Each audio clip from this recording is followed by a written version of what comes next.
सभी भक्तों को श्री शिवाय नमस्तुभ्यं हर हर महादेव।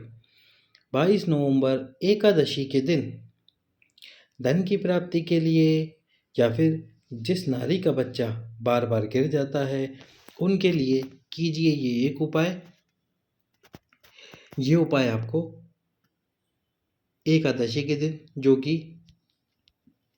देव उठनी 11 भी है, उसी दिन करना है।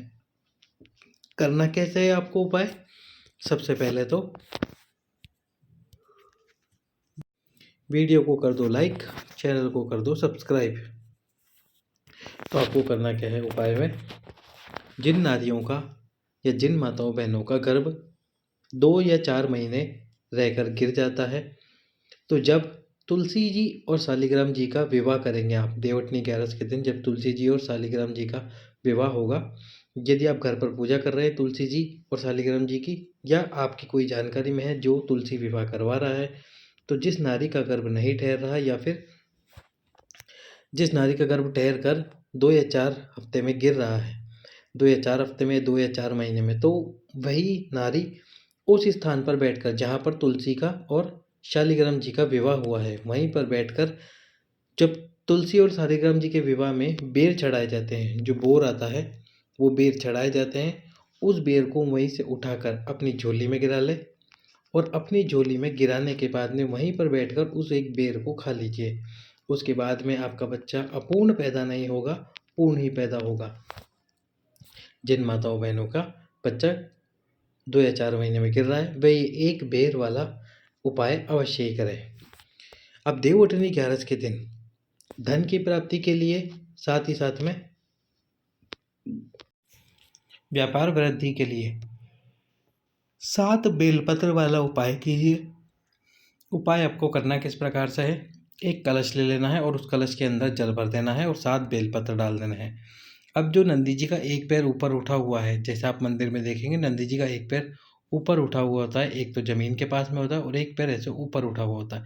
तो जो ये पैर ऊपर उठा हुआ है, इस पैर के ऊपर आपको वो जल समर्पित करना है। लेकिन ये जो जल आप भरेंगे इसके अंदर आपको गंगा जल भी डालना है।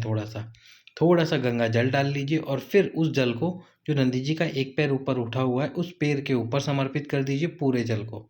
उसके बाद में आपको जो 7 बेलपत्र है कलश के अंदर, उन बेलपत्रों को भगवान शंकर को समर्पित कर दीजिए। भगवान शंकर को वो 7 बेलपत्र समर्पित कर दीजिए।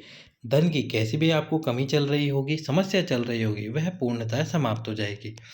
अगला जो उपाय है वो भी धन की प्राप्ति के लिए है। यदि 7 बेलपत्र आपको ना मिल पाए तो फिर एक पात्र में जल भरकर और उसमें 11 तुलसी के पत्ते डालकर, तुलसी जी के आपको 11 पत्ते डालने हैं और किसी भी विष्णु जी के मंदिर में, कृष्ण जी के मंदिर में, ठाकुर जी के मंदिर में, शिव जी के मंदिर में नहीं जाना, विष्णु जी के मंदिर में ही जाना, ठाकुर जी के मंदिर में जाना, दत्त जी के मंदिर में जाना, जो भी हो। और यदि आपको ऐसा मंदिर आसपास में नहीं हो तो आपके ही घर में जो विष्णु जी की मूर्ति है, ठाकुर जी की मूर्ति, उनके सम्मुख में एक पात्र में जल भरकर 11 तुलसी के दल डाल के रख देना। कितनी भी कमी चल रही होगी आपको धन की, वो धन की कमी धीरे धीरे समाप्त होना प्रारंभ हो जाएगी। अब यदि ये 2 उपाय आप नहीं कर सकते तो फिर आप एक उपाय कीजिए जो कि है धन की प्राप्ति के लिए ही। उपाय आपको किस प्रकार से करना है? जैसे तुलसी विवाह होगा देवउठनी 11 के दिन। अब तुलसी विवाह वाले दिन, जैसे तुलसी विवाह वाले दिन आपको करना क्या है? जब तुलसी जी का विवाह कराने के लिए आप बैठेंगे तो जो तुलसी जी है, जो गमला है, या तो आप उसके नीचे 1 रुपये का सिक्का रख दो, या जो शालिग्राम को आप विराजमान करोगे उनके नीचे 1 रुपये का सिक्का रखो और उसके सिक्के के ऊपर शालिग्राम जी को विराजमान कराओ। अब वो शालिग्राम जी को विराजमान करा के पूजन अर्चना कर लीजिए, अच्छे से तुलसी विवाह करवा लीजिए। जब तुलसी विवाह संपूर्ण हो जाए और फिर जब आप ब्रह्म मुहूर्त में उनको उठाने जाए, जो आपने झोपड़ी बनाई है उनमें उनको उठाने जाए ब्रह्म मुहूर्त में, तो जब उनको उठाए तो उस 1 रुपये के सिक्के को भी उठा लीजिए और उठाने के बाद में उस 1 रुपये के सिक्के को एक पात्र में, यानी कटोरी के अंदर साबुत हल्दी के साथ रख लीजिए, आपके दुकान वाले स्थान पर, व्यापार वाले स्थान पर और आपके घर में।